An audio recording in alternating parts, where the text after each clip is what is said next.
Do'stlar, bugun 12-yanvar. Hafta kuniga dushanba. Kommentariyada bitta akamiz bu shved emas, asl shved emas deb yozibdi. O'shinga ichkarida qorong'ida yaxshi ko'rinmaganlarda tashqariga olib chiqdim bo'zichani. E'tibor berib qaranglar. Shved haqida o'zlaringizda qandaydir bir ma'lumotlar bo'lsa, solishtirib ko'rib maslahat bersalaring bo'ladi. Nima deb yozgan, to'g'rimi yo noto'g'rimi? U asl shvedmi yoki shved emasmi? Men unchalik farqiga bormayman, lekin bizga o'sha toza shved deb sotishgan buni. Olib kelingandagi rangini bilasizlar, tumshug'ini rangi qanchalik ochiq bo'lsa, hamma yo'q shunaqa edi. Men eshitganim, asl shved katta bo'lguncha 3 marta rang o'zgartirar ekan. Och shved bo'lib, keyin sal to'qarib, keyin oxiri pashti kul rangga yaqin bo'lib qolar ekan. O'shini men eshitgandim. Katta bo'lishlari yaxshi. Yeyishlari вообще zo'r.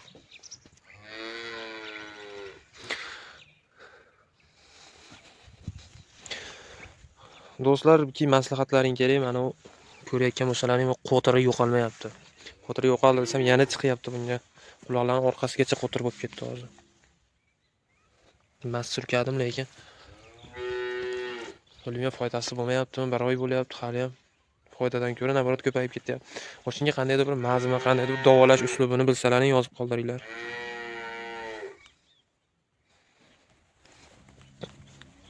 Biz olib kelayotganlar o'zi kichkina idishda mazza bo'lar ekan, mana etida ham bor ekan, e'tibor bermabdi mana. Ko'ryapsizlar, batdan paydo bo'lib qolibdi xotir.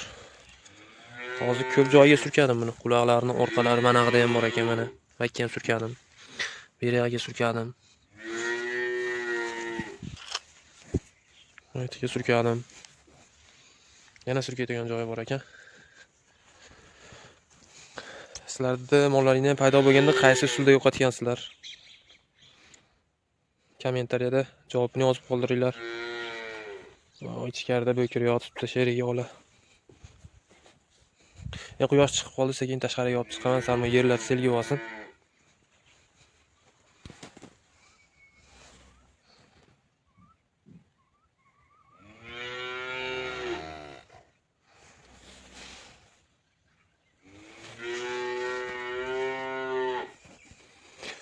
Men surkayotgan emas, mana bunaqa nimadir saldurga o'xshaganman, bitta qora idishda bo'lar ekan. Olib turib, kechi bobo. Asha joyiga ham yiqilib, buni surkab olyapman. Tuk.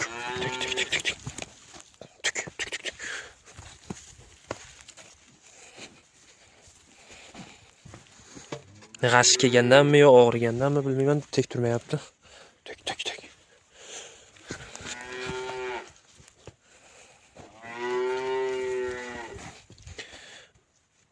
Mana shu qo'tir bo'yicha ham o'z fikrlaringni qoldiringlar do'stlar.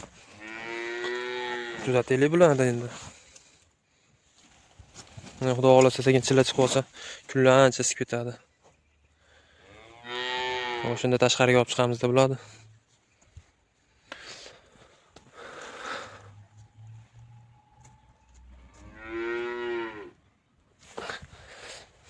Sizlar bilan Abdurahmon bo'ldi. Quvali bola kanalda bo'ldilaring. Sog' salomat bo'linglar. Kanalga obuna bo'lib qo'yishdi, kommentariya yozishdi. Esdan chiqarmanglar do'stlar.